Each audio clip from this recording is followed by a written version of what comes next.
Се заканува еколошка катастрофа на Дојранското езеро. Дводеценискиот проект за спас на езерото е доведен пред пропаѓање поради исклучување на пумпите за доток на вода.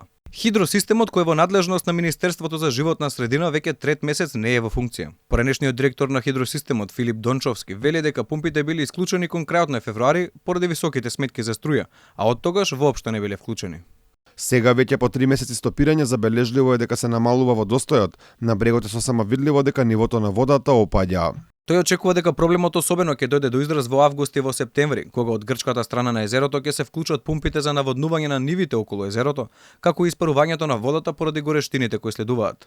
Од Министерството за животна средина пак признаваат дека ги исклучиле пумпите поради превисоките трошоци за електрична енергија, но тоа го оправдуваат со водостојот на езерото, кој во последниот извештај бил малку над нормалното ниво. Иако на повеќе наврати се обидовме да го контактираме градоначалникот на Дојран Анго Ангов, тој не одговори на нашите повици.